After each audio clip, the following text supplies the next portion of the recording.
Hi, I'm Deanna Marr, the owner of Restorative Solutions, and today I am speaking with Vanessa Dyer. She's a registered dietitian, and she has a group called the Perry Collective. And today we're going to be talking about period pain. So, thank you, Vanessa, for coming on and You're welcome. talking today about period pain. And please, let the audience know a little bit about you and what you're doing, and what is a good role for what you do with helping women with their periods?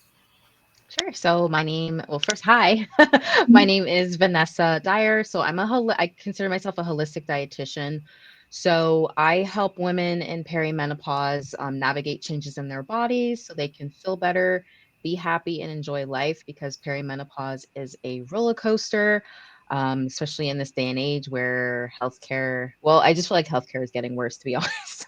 Like I feel like it's not getting better. So Um, with period pain, it tends to be like people don't just come to me for period pain, just people tend to come to me with like a plethora of issues. And but with period pain, it's just very interesting because I feel like, growing up, we're led to believe like, well, you're a girl and it's just gonna happen. Like if you have a uterus, it's just gonna happen. And it's like you learn that your mom dealt with it, your grandma, your aunt, your great grandma, they're, so on and so on. But it's interesting when you learn like why it actually happened and it doesn't need to happen. And then sometimes when I tell people that, they just look at me like I'm growing like another forehead or something. Yes. But sometimes it's so hard to believe that it's something so simple because sometimes it's something so simple and sometimes it could be a little bit more complex, like endometriosis or cysts or fibroids, but there's always a reason for it. So I always tell people like if you're going through pain, your body is trying to tell you something. If when you have a symptom, your body's trying to tell you something's up.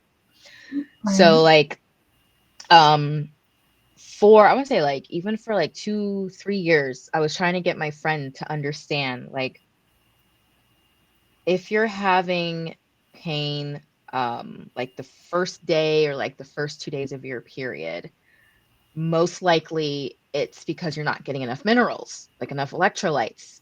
Because a lot of people forget that the uterus is a muscle. What do muscles need? Yes. Electrolytes. Hmm. And a lot of times when I say that, like people will say, like, "Oh, I'm eating this, I'm eating that, like I'm doing this." It's like, well, that's great, but sometimes your body's just asking for a little bit more, and it's trying to scream at you during your periods. Hmm. And so it took my friend like I want to say 3 years for me telling her, like, do these things, eat these foods, like, eat more magnesium rich foods, like, add more calcium rich foods to your diet, more potassium rich foods to your diet. And she just was like, okay with having pain the first day. Like, it was very interesting. She's like, well, it's not that bad. I'm like, well, your day is interrupted. Like, you can't go to the gym. You have a heat pad on. It's like, how would life be if you're not in pain? She's like, but I'm Right. okay. And I don't know what happened. I guess it was just me constantly like, well, I'm on my period. I'm gonna go to yoga because my life's not stopping. That finally maybe Uh-huh. motivated her. I'm not sure, but one day she just texted me. She's like, "Oh my God, I don't have any pain." Well, I find it And interesting that you said that because, I really didn't know until I went to my first pelvic floor conference that, mhm, about periods shouldn't be so painful or mhm, debilitating. mhm, Because I come from like a very strict Christian like upbringing. If you think about mhm, it, like in the Bible, like Adam and Eve, and the woman's gonna have pain and mhm, childbirth and all this stuff and all, but like really we shouldn't have like debilitating pain mhm, or bleeding and stuff, and mhm, it is our body telling us. But I've never heard like having more magnesium rich foods or drinking Gatorade or something like that, like when we were younger, could help mhm. us with our our period pain, our um, things like that. So that's so like Well, interesting to me.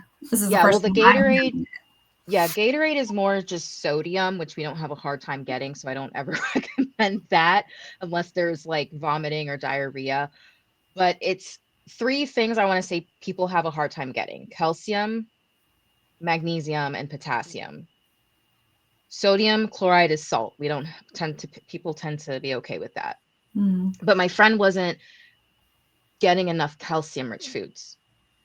So really I was like, I'm like, just drink milk with your breakfast, have more cooked greens, add avocado to like at least one meal every day.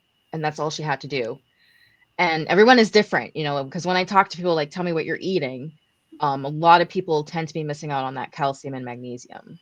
Mm-hmm. It is hard to get calcium and magnesium sometimes. I mean, it depends on the diet and what people their food sensitivities are and their day to day. But I remember when I learned that, it was actually from a dietitian that specialized in inflammation when I was doing my internship several years ago. And when she said that, I'm like, oh, duh. Like, I don't know, it was just like a duh moment. And I remember at the time I was taking calcium supplements and I just started really changing my diet. And I was like, oh my God, this whole time, like, I didn't need to have period pain. But another thing is actually something called prostaglandins. I don't know if you're familiar with what prostaglandins are. I think it's has a hormone that does with the cramping of the uterus. Yeah, so it's not, some people consider it a hormone, but really it's just like a chemical. When we actually go through pregnancy and when we have our periods, so for pregnancy, prostaglandins is what's going to prepare the uterus for delivery.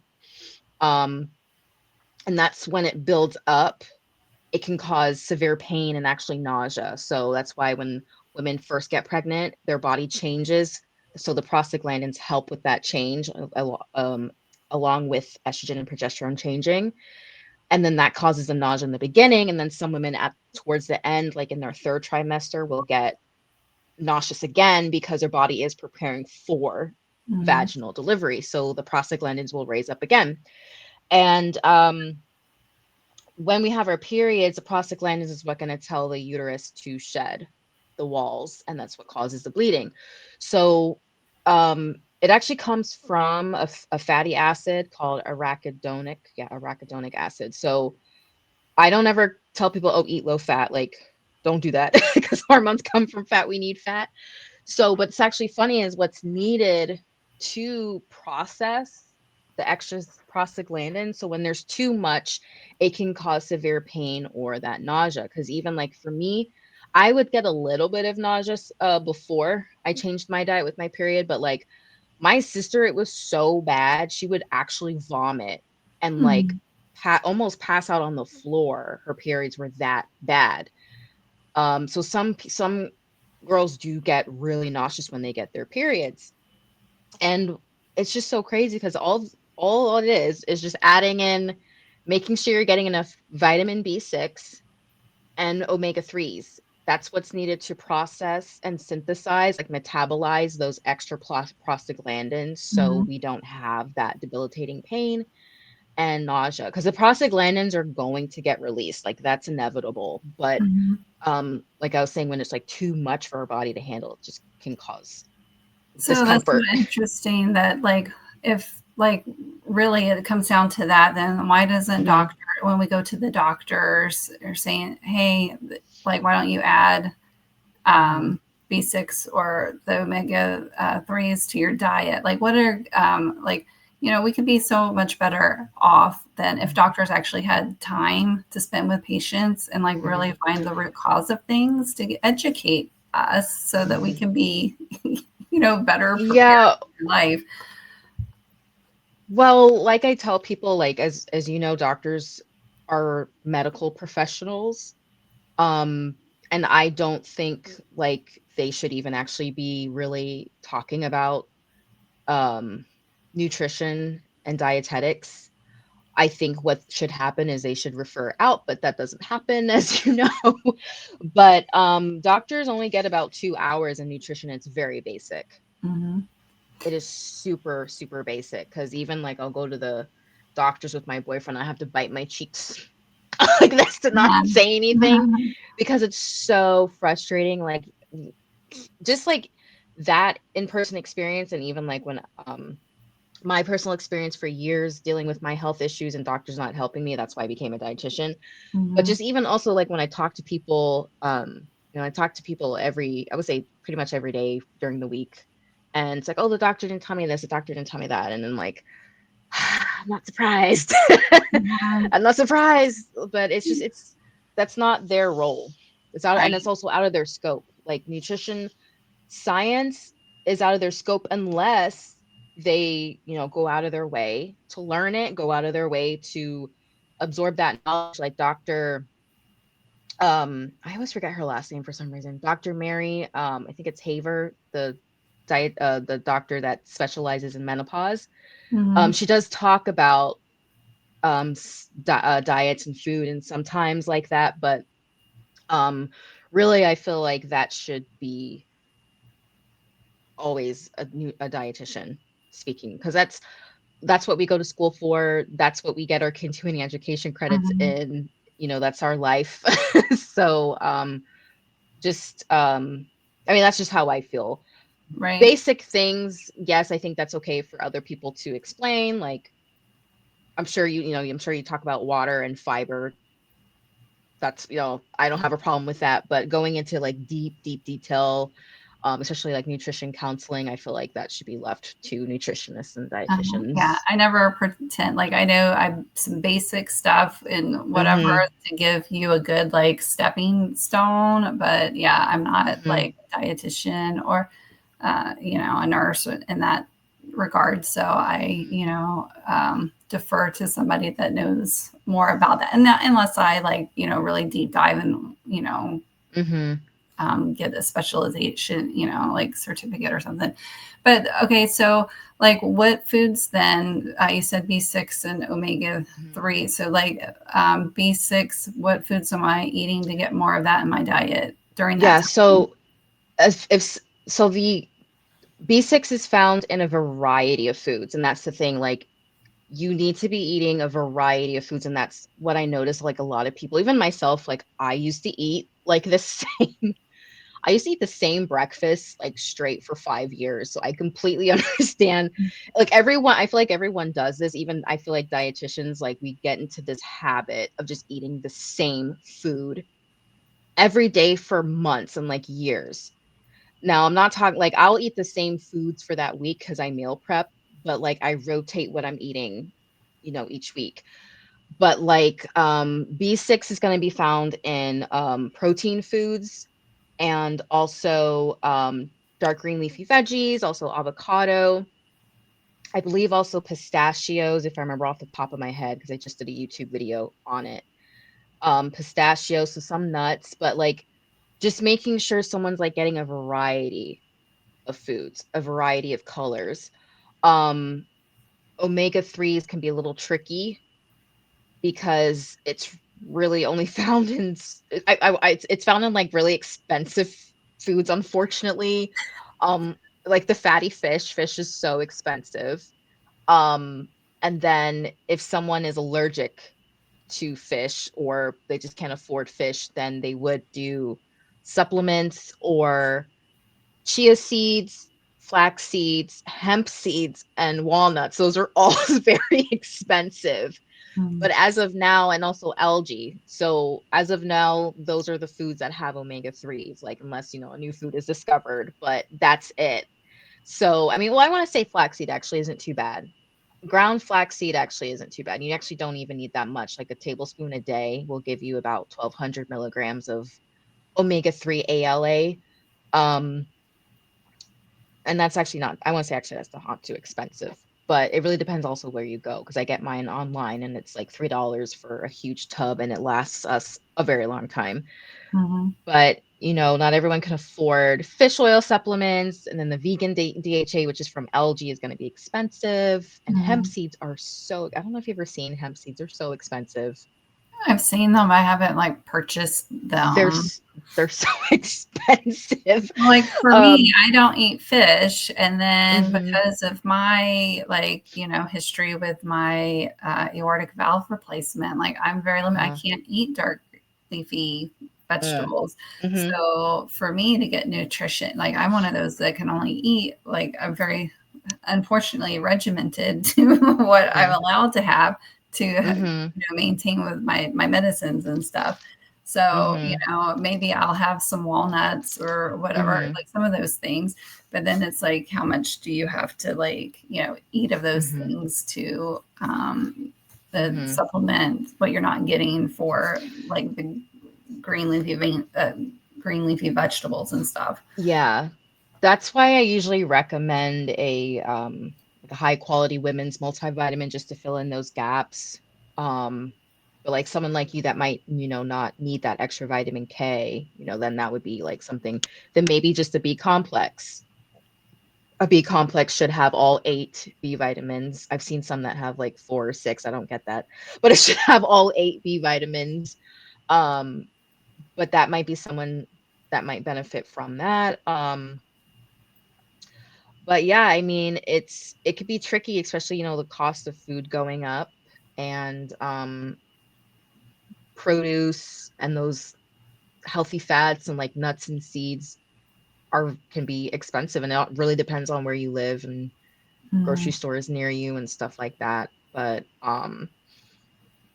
I would say like once I started adding in my fish oil, and I was so happy because I found mini fish oil that I could actually swallow, because I don't know if you've seen some fish oils are like I feel like they're mm. that big. Well, then you So burp it like up and it's gross. So, yeah, well the ones I found, they're like, so these are them. They're pretty small and I can take them. So these are the minis. I take two at night. actually take them at night after dinner and I go to sleep so I don't burp them up. But even so, I don't burp them up. And ever since I've been taking those, the nausea has just gone away completely during when I interesting. have my period. But like I said, it wasn't like too bad. It was like just maybe a little bit like, oh, okay, I feel kind of like doo doo. And then like Uh-huh. I started taking the fish oil. I've been wanting to take those, but I just mentally couldn't swallow them. I just take those actually during the weekday, because weekends I do eat fish. I do eat salmon Saturday and Sunday, but it's like 6 ounces, which is like enough fish for the week Uh-huh. because of mercury concerns. But even though like I was doing, like I definitely noticed a huge difference after adding in walnuts. I try to eat walnuts every day, and or the ground flaxseed. Like even that alone, I noticed a huge difference. But then once I added in the fish oil, so I get like over a little over 2,000 milligrams of omega-3 a day now. Um, I was just like, I felt so much better. It even just, yeah, I just felt so much better. But I started doing that actually because of my cholesterol, because I did have a slightly elevated cholesterol, but now they're normal levels. You can heal yourself with food. That should be like the first line of defense. Like, when we're Hmm. looking at health and all over, instead of just popping pills, we should be, Hmm. looking at more holistic approaches through diet and even for uh, the pelvic floor area, there are some things that we can do and help Hmm. with endometriosis, Hmm. adenomyosis, for people that don't maybe want to have surgical Hmm. interventions, things like that. There are some things that we can do on the pelvic floor side to help, mitigate, that pelvic pain and whatever. And unless there is a need or a want for, um, those surgical Hmm. interventions. But yeah, we should start there first. But even then, sometimes I think it depends on who you're going to, what type of help and care. You really have to be, in my experience, your own advocate, Yeah, for uh, sure. and have other people like supporting, like professionals that will support Hmm. you, like you and in your community, other, cross country, other, Hmm. pelvic floor therapists and other um, nurse practitioners and stuff getting more into Mhm. hormones and helping Mhm. women that way. So Yeah. I think it's growing the access to care and what we can do to help ourselves, Mhm. as long as we just have access to the information to learn, Yeah. because we have to start here and be the ones to help the people coming behind us, because unfortunately our moms or grandmas and all, they just didn't have the information and the help to pass down. So I think it's our, turn to make a better way starting now for us and, for everybody that's coming Mhm. behind us. So, Mhm. anything else that you, can think of or talk about? I know you said this month was period pain in your community. So what are y'all talking about over there? Well, actually, this month is actually about vaginal health in general. I just did a period pain YouTube video, and I'm gonna do a blog. So I'm like, oh, I guess we can talk about that today. But it's actually funny. I actually kind of forgot to mention the period pain in my community, and I realized I'm like, oh, I need to also do that. But it was more so about how um, hormonal changes affect moisture and lubrication and how that can increase prevalence of UTIs, yeast Mhm. infections, bacterial infections, and also boosting intimacy. So I actually had Dr. Taina do a Q&A for my community this month. It's also actually about boosting confidence, but I actually realized that today. I was like, oh wait, I never talked about the period thing because they learned because I think it's because everyone has been learning about the importance of magnesium, calcium, potassium, and omega 3s.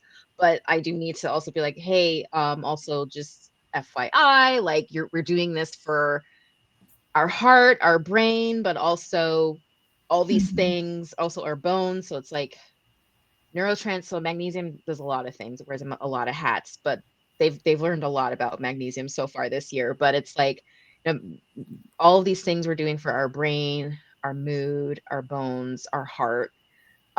It's also great for period pain. So, but oh, there's something I was gonna say and I forgot. Oh, hydration. That is something else I don't shut up about because a lot of people think they're getting enough water and they're not. Um, And a lot of people also think they're getting enough protein and they're not. And I don't know why when I was in school in like 2015, 2016, I was told, "Oh, people eat too much meat. Like people are eating too much protein." But the amount of people like I've spoken to since I became a dietitian in 2018, like the amount of people I've spoken to probably up to now, I don't know.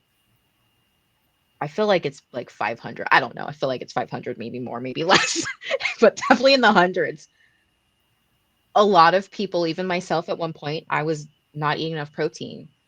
And people aren't understanding, like, when it comes to muscles, I mean, proteins do a lot of different things in the body, but just specifically a muscle. Um, so it's able to stay strong and hold its integrity is one thing. And then the hydration, like I've had a lot of people just struggle, not everybody, but I've met a lot of people just struggle getting at least like I would say half an ounce per pound of body weight. Just they struggle. And it's like if your muscles and your body is not getting enough hydration, nutrients can't travel to where they need to go, and your muscles are just going to cramp up. So, I mean, it's with period pain, it's hydration, protein, omega 3s, B6, electrolytes, and then exercising, you know, making sure the muscle is actually even strong enough to contract and relax. So I don't think people would realize when the uterus sheds its lining, it's contracting when it does that. Um, and that's where the electrolytes come in. And then when I say that, like I'll say electrolyte rich foods, like even though I still say that, people are like, oh, what powder should I get? I'm like, no, Mhm. no, no need to spend money on electrolyte powders. You get it from your foods like magnesium, calcium, potassium. Um, no, I eat avocados. Let's say almost every day unless, I cut into one and it's disgusting and it's disappointing. But that's another thing I noticed. Like once I started adding in avocados daily for the most part, huge difference in how I feel in general. Um, and just eating more vegetables. Like a lot of people are under eating. Wow, they're under eating vegetables. I'll meet people that say, "Oh, I don't want to take a vitamin. I'll just get my nutrients from vegetables and fruits." Great, but then like I talk to them and they're eating vegetables like a few times a week, like 3 to 4 times a week, or just with their Mhm. dinner meal. I'm like, no, you need to be eating that for breakfast, lunch, and dinner, or like if not all your meals, at least two of your meals, and then snack or something. Like it's it's just very interesting. We're very carb heavy. America is very carb heavy, so it's like Mhm. people think they're eating enough, but then it's like, oh, and then they're skipping meals. So it's like they, oh, well, I don't have time to eat breakfast, or I skipped lunch, or I just really eat this. It's like, how do you propose you're getting all your nutrients if you're skipping meals, if you're just grabbing a bagel in the morning, or so once you Yeah, start having a conversation, then they're like, oh yeah, I guess you're right. yeah. I think that, yeah. So, like, we probably do need more, like, uh, referrals to diet. It wasn't until I I was a chronic yo-yo dieter. I do Hmm. Atkins, I do this and that to Hmm. cut carbs to lose weight, low Hmm. fat, whatever. And it wasn't Hmm. until like this last year that I started working with a holistic coach and Hmm. like started weighing my food. And now I weigh Hmm. how 4 or 6 Hmm. ounces of Hmm. Yep. protein Protein, yeah. and Perfect. my vegetables, and then I try not to have carbs. I eat the healthy fats, nuts, whatever, and all. Hmm. But like just weighing my food so I know how much I'm eating, and Yeah. then my digestion improved. Like when I Yeah. eat the stuff I'm not supposed to eat, then like I'll have heartburn and all of Yeah. this stuff. But like if I especially now if I don't have as much dairy. I love dairy. I don't ever want to give up but I love dairy, Same. the bad kind, like ice cream and stuff like that. But Yeah. you can have treats, but Hmm. like I didn't realize how like when you get older, like food, you start having more food intolerances Yeah. and gluten and dairy is one of Yeah. them. But you can't like for me, with my issues, I can't like, Hmm. let go of all foods because then Yeah. what am I going to eat? But, Right. um, it is, we still need to get our calcium from, Hmm. either vegetables or like dairy products, things like that. So it's important to have a well balanced Yeah. nutritional like type diet, especially now going. That's my big thing for women. We need to Mm. be lifting heavy. Yeah. We need to have good bone health so we're not falling and Yeah. breaking our bones in Right. the nursing home. We need Hmm. to work on our bladder and stuff so we're Yeah. not having those trip and falls to the bathroom, or UTIs because Hmm. decreased estrogen, you're Yep. at more UTI risk, and if you're not using estradiol cream and stuff like that, so it's like this big circle of Yeah. we need to be healthy. We have to like take care of ourselves, and Hmm. food is expensive, but also going to the hospital is expensive or being in Yeah. a nursing home is expensive too. So what Yeah. expensive do you want, in your life? Yeah, that's actually a really good way to put it, because I feel like I kind of gave up honestly on like explaining that. Like I don't think people realize, and I think it's just because we're healthcare, professionals, so we know how insurance works and stuff like that, and like how much money certain diseases cost, like heart disease and diabetes and stuff like that. And I don't think you understand how expensive diabetes medications are, and like going to the hospital, like you're telling me you Mhm. can't. And I get that, like I do get that, um but yeah, I feel like I work for my health, like for real. But yeah, that's what actually I remember what I was gonna say is something that I actually talked about in the beginning of my community is having your A team. Like having like if you're going even if you're going through a health journey, or you're like, I want to be healthier. I want to no, my goal is to actually to protect my bones and my brain. Like I don't want dementia. I don't want to be in the nursing homes. I worked in a nursing home, it was the most depressing thing ever.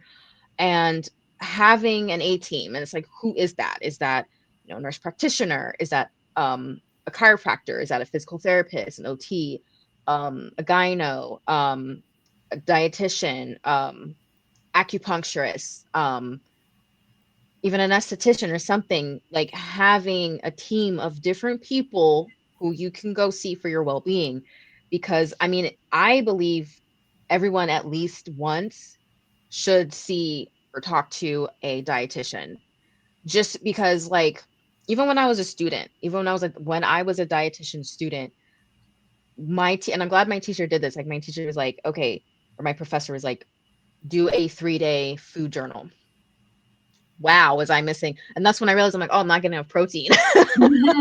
But it's like I fell into, again, I fell into like bad habits, because I was taking 5 classes a day. I had so much to study for, so much homework, so many exams. I was always go, go, go. I had no time for myself. And like my thing was quick, quick, quick. And it's like, oh, a bagel's quick. This is quick, a sandwich, like pasta. And I was so tired, and like my brain, I just always had this, like, it felt like a weight on my head, and realized I also wasn't getting enough iron.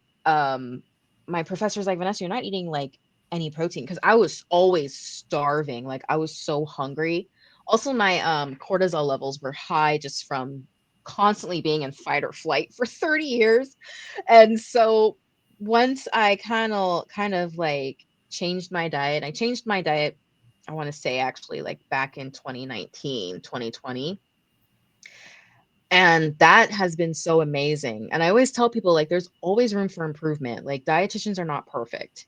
Like, even me today, like, as we're talking about calcium, I'm just like, oh, I really didn't have much calcium today. I'm just like, I just had my soy milk and some cheese for lunch, but like, with my lunch. But like, I have things in place. Like, I tell people, as long as like most days you're doing your best, like, that's all that matters. Because, like, I agree with that. same with you, like the weekends I'm baking. Like, I got so many things in my freezer. Actually, you're getting some Christmas. Oh wait, can you have gluten?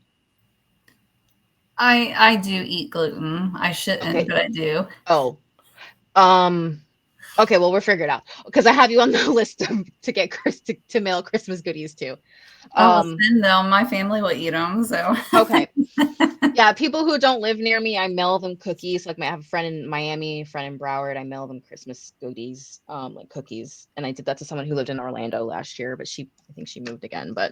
Um, but yeah, it's like, I don't do that every day. Like, if I'm having gluten, it's just Saturday and Sunday, and it's like a uh, small amount. It's like 2 cookies and then maybe some pasta, and it's like a quarter cup of pasta. I'm like, that's it.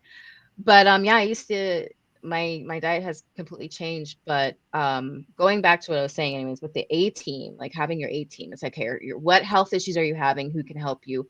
But I know sometimes, like, people really don't even know what dietitians do, or like, because the amount of times, I can't tell you the amount of times they're like, oh, you just give out meal plans, and I'm like, I did not spend like 20 plus $1,000 getting my degree and working for free for 8 months I just know. to Hey, I worked in the nursing give out that. homes for a long time, and I couldn't tell you what a dietitian did. I know they interviewed a Hmm. lot of people and they were in the kitchen a lot, but like other Hmm. than that, like, there's not like, I Yeah. personally didn't have like direct contact with the dietitian all the time. So I couldn't tell you what you were doing.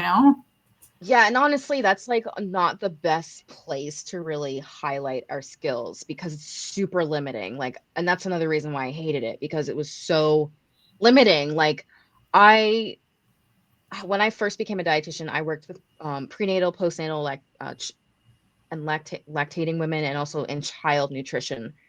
And that was so much better and different than working in the nursing home. Like, my clients that I spoke to, I was with them for like 45 minutes to an hour. When I was in the nursing home, it was like 5 minutes to 10 minutes talking to somebody. It's really not the best place. And there's, state laws and like regulations on what we actually can and cannot do in a nursing home. So it's very limiting for a dietitian. Um, Very limiting, like super limiting. I never worked in a hospital, so I can't actually really explain that, but I know that I did meet some dietitians when I worked in the hospital, but this is also when I was still going to school. But Mm-hmm. I can't even tell you what they did in there, but I'm assuming it's similar.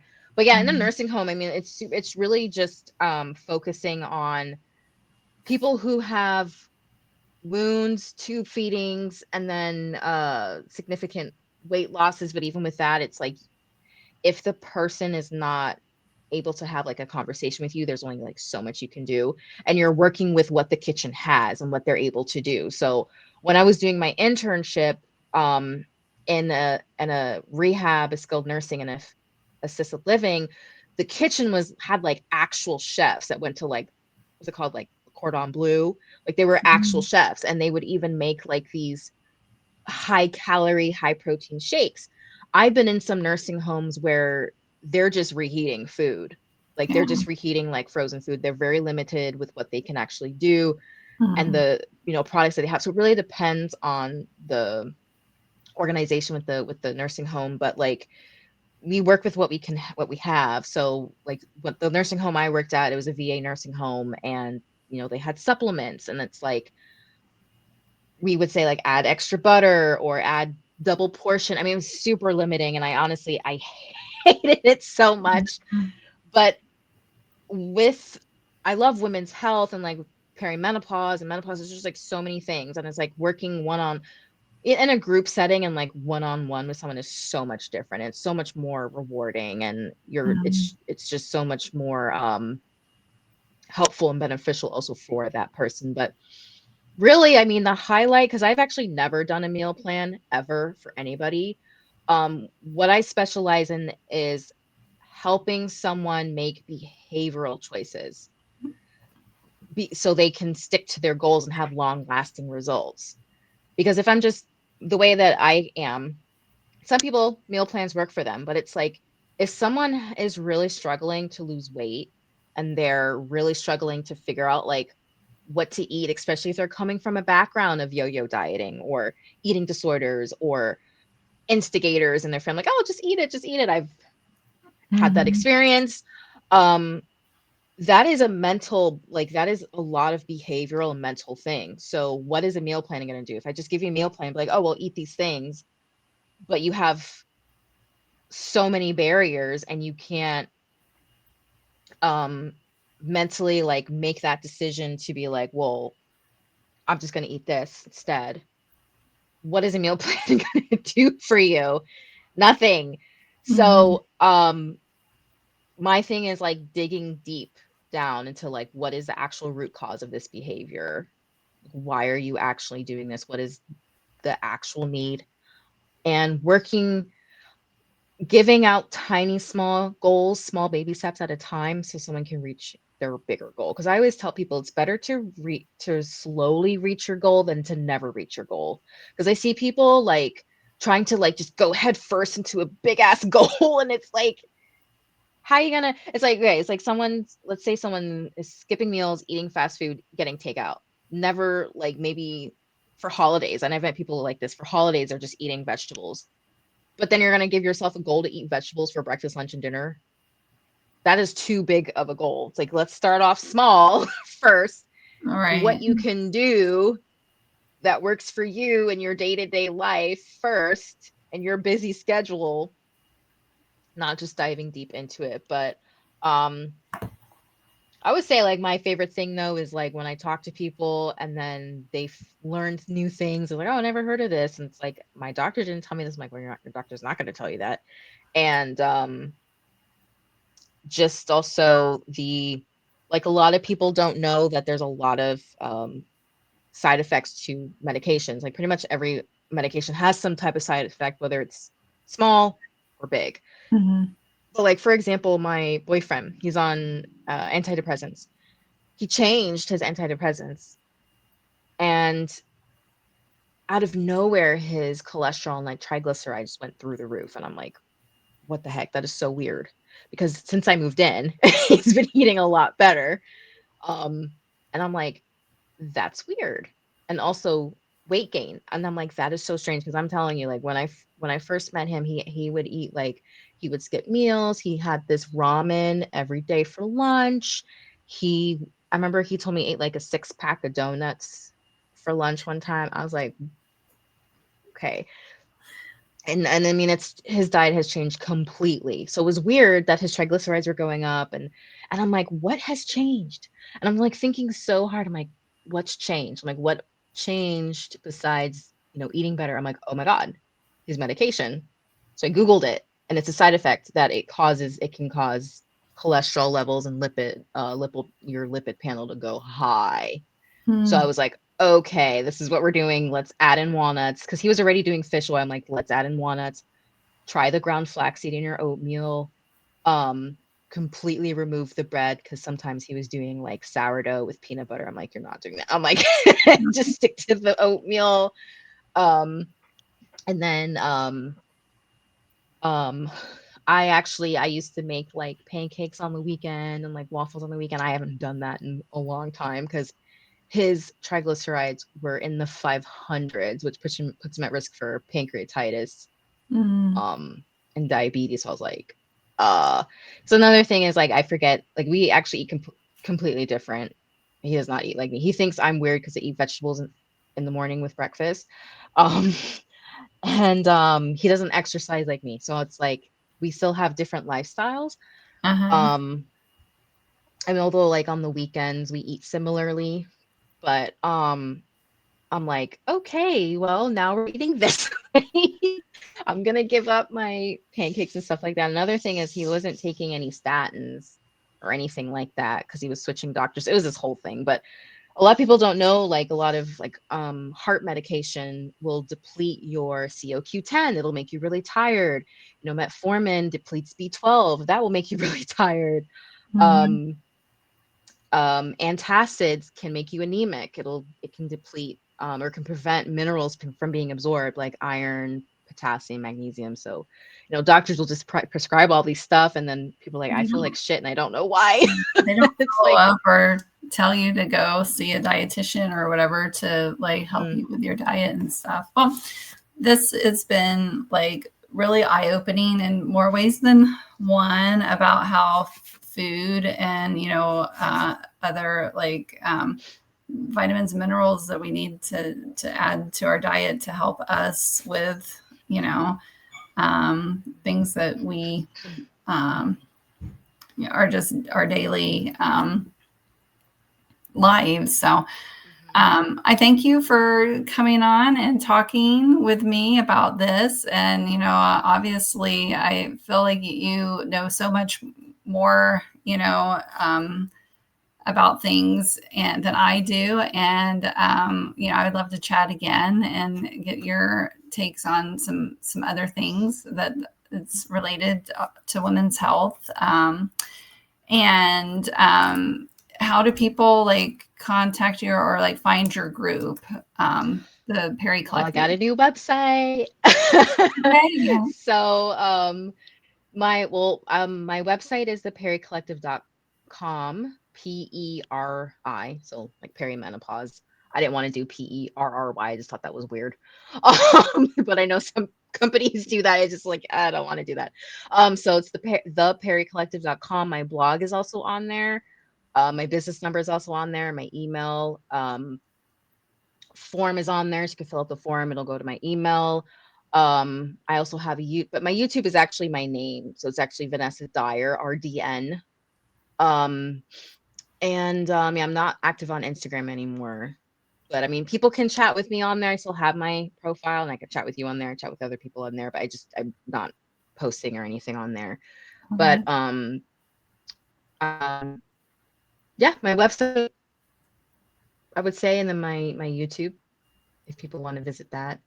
Um And then I do have like free I actually do have a free actually I could probably send that to you because it's an electrolyte rich smoothie, summer smoothie recipes. It's got like 3 recipes on there for Yes, smoothies I that are think rich in I got electrolytes. one from you. Yeah, and then I have on my website it actually at the bottom it'll say like boost energy, beat fatigue. Talks about why fatigue happens during hormonal changes, what to do to improve energy levels, and also in there's also a magnesium rich food guide, and it's actually two parts to that. So 50% of people aren't getting enough magnesium typically. I have been seeing more people take magnesium supplements, but they're also missing the point that like they're also missing adding in magnesium rich foods, because a lot of people think that like my thing is a combination of supplements and food for Mhm. optimal health, but it depends also what you need, because some people will just meet they'll just take iron and zinc and all this stuff, like you don't need that. But Uh-huh. magnesium, I would say yes, but a combination of food, magnesium rich foods and supplements. Because people will take the supplements like I feel a little bit better, but it's like, well, you got to also add in the magnesium rich foods to help, because the supplement's not going to give you everything you need, and you don't want to take Uh-huh. 100% of a supplement anyways, because it might make you go to the bathroom. So Mm, good point. yeah, Okay. yeah, Well, but yeah. Vincent, Sorry, I know I always talk a lot, so thanks for cutting oh, me off. it's okay. I'm not good at like navigating conversation, but anyway, I appreciate you coming on and giving us very good information. And we can find you at your website and stuff, and I'll have it listed below when I post it up so people can find you as well. So I'm going to end this here now and see you on the next one. Okay, thank you.